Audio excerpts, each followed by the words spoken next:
কুমাৰ ভাস্কৰ বৰ্মা সেতুৰ লগে লগে সেইদিনাখন প্ৰধানমন্ত্ৰী নৰেন্দ্ৰ মোদী ডাঙৰীয়াই ইণ্ডিয়ান ইনষ্টিটিউট অফ মেনেজমেণ্ট গুৱাহাটীৰো শুভ উদ্বোধন কৰিব।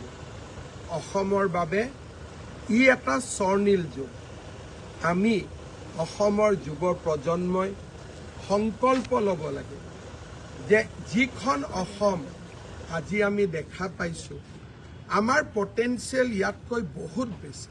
আপোনালোকে চিন্তা কৰক, কেইদিনমান পিছত গুৱাহাটীত ৰিং ৰোড হ'ব, নাৰেংগী কুৰুৱাৰ ওপৰতো এনেকুৱা এখন দলং, পলাশবাৰী শুৱালকুছিৰ ওপৰত এনেকুৱা এখন দলং। অলপ আগুৱাই যাম, কাজিৰঙাৰ ওপৰত 34 কিলোমিটাৰৰ এলিভেটেড কৰিডৰ। যোৰহাট আৰু গুৱাহাটীৰ মাজত দূৰত্ব 1 ঘণ্টা কমি যাব। এলিভেটেড কৰিডৰ পাৰ হৈ আমি নুমলীগড় আৰু গহপুৰৰ মাজত গহ্বৰ নদীৰ তলেদি, নদীৰ বুকুৱেদি আমি ৰেল আৰু গাড়ী চলাচল কৰিব পাৰিম। তাৰ পৰা আমি আকৌ অলপ আগুৱাই যাম, নুমলীগড়ত ৰিফাইনেৰী, নামৰূপত এমনিয়া ইউৰিয়া কাৰখানা, আৰু ইমান দূৰলৈ যাওঁতে জাগিৰোডত আমাৰ ছেমি কণ্ডাক্টৰ। মানুহে আগতে জোকাইছিলে যে টুইন টাৱাৰ কেতিয়া হ'ব, কাজিৰঙাত এলিভেটেড কৰিডৰ কেতিয়া হ'ব। আজিকালি মানুহে নজোকায়।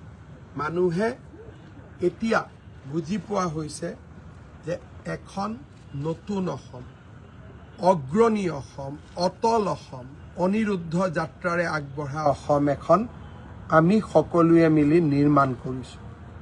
আমাৰ অসম অটল অসম, আমাৰ অসম অগ্ৰণী অসম, আমাৰ অসম অনিৰুদ্ধ গতিৰে আগবঢ়া অসম। এই কুমাৰ ভাস্কৰ বৰ্মা সেতুৱে ইয়াকে প্ৰমাণ কৰে। বহুত বহুত ধন্যবাদ। 20 ফেব্ৰুৱাৰী তাৰিখে গুৱাহাটী বিমানবন্দৰখনো আপোনালোকক দেখুৱাম। আৰু অৱশ্যে আৰু এটা কথা ক'ব পাহৰিলোৱে, 14 ফেব্ৰুৱাৰীত প্ৰধানমন্ত্ৰী ডাঙৰীয়া গুৱাহাটীত অহাৰ আগতে ডিব্ৰুগড়লৈ যাব। কালি মই ৰাতি ডিব্ৰুগড়ত এবাৰ যামো। মৰাণ যিটো আমাৰ অঞ্চল, মৰাণ টাউন, তাৰ হাইৱেত ৰাফেল, সুখোই সকলো বিমান অৱতৰণ কৰিব।